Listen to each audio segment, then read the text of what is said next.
Good sleep brings you full of freshness every day. So I use High Sleep Mattress. High Sleep Mattress. Sleep good. Live good. തൊഴിലാളികളെ ഭീതിയിലാക്കി കടുവ വീണ്ടും കാടിറങ്ങി പുല്ലങ്ങോട് എസ്റ്റേറ്റിലെത്തി. ബുധനാഴ്ച വേട്ടയാടി പിടികൂടിയ കാട്ടുപന്നിയുടെ അവശേഷിക്കുന്ന ഭാഗം വ്യാഴാഴ്ച പുലർച്ചെയോടെ തിന്നു. കെണി സ്ഥാപിച്ച് കടുവയെ പിടികൂടണമെന്നാവശ്യപ്പെട്ട് എസ്റ്റേറ്റ് അധികൃതർ വനം വകുപ്പിന് നിവേദനം നൽകി. ബുധനാഴ്ച പുലർച്ചെയാണ് വലിയ പന്നിയെ കടുവ വേട്ടയാടി പിടികൂടി കുറച്ചു ഭാഗം തിന്നത്. വ്യാഴാഴ്ച പുലർച്ചെ കുറച്ചു ഭാഗം കൂടി കടുവ തിന്നിട്ടുണ്ട്. 2 വർഷം മുമ്പ് പുല്ലങ്ങോട് എസ്റ്റേറ്റിൽ തുടർച്ചയായ ഒരാഴ്ചയോളം കടുവ കാട്ടുപന്നികളെ വേട്ടയാടി ഭക്ഷിച്ചിരുന്നു.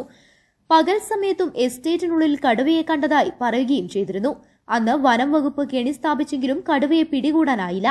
അന്ന് കെണിക്ക് സമീപം കൊന്നിട്ട പന്നിയുടെ കുറച്ചു ഭാഗം തിന്നു മടങ്ങി ഇവിടെ സമീപത്ത് തന്നെയാണ് ഇപ്പോൾ വീണ്ടും കടുവ പന്നിയെ വേട്ടയാടി കൊന്നു തിന്നുന്നത്. 4 ദിവസം കൊണ്ടാണ് മുമ്പ് ഒരു പന്നിയെ പൂർണ്ണമായി കടുവ അകത്താക്കിയത്.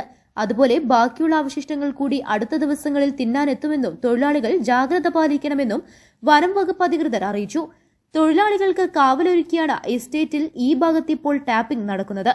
മുമ്പ് പുല്ലങ്ങോട് എസ്റ്റേറ്റിന്റെ ഭാഗമായിരുന്നു പുല്ലങ്ങോട് ചെങ്കോട് മലവാരങ്ങൾ. ഈ സ്ഥലം വനവൽക്കരണത്തിന്റെ ഭാഗമായി വലിയ ഇടക്കാടായി മാറുകയും കടുവകളും കാട്ടാനകളും ഉൾപ്പെടെ വന്യമൃഗങ്ങളുടെ കേന്ദ്രങ്ങളുമായി മാറുകയും ചെയ്തിട്ടുണ്ട്. പുലിയുടെ സാന്നിധ്യവും എസ്റ്റേറ്റിൽ കാണാറുണ്ട്. ഇടക്കാടിന് ചുറ്റും പുല്ലങ്ങോട് റബ്ബർ എസ്റ്റേറ്റ് ആയതിനാൽ തൊഴിലാളികൾക്ക് സുരക്ഷ ഒരുക്കാനും ഭീതി അകറ്റാനും വനം വകുപ്പ് നടപടി സ്വീകരിക്കണമെന്നാണ് തൊഴിലാളികളുടെ ആവശ്യം. News bureau, Kalikavu. സ്വന്തം ഹൈസ്പീഡ് ഇന്റർനെറ്റ്, നമ്മുടെ സ്വന്തം ഇന്റർനെറ്റ്.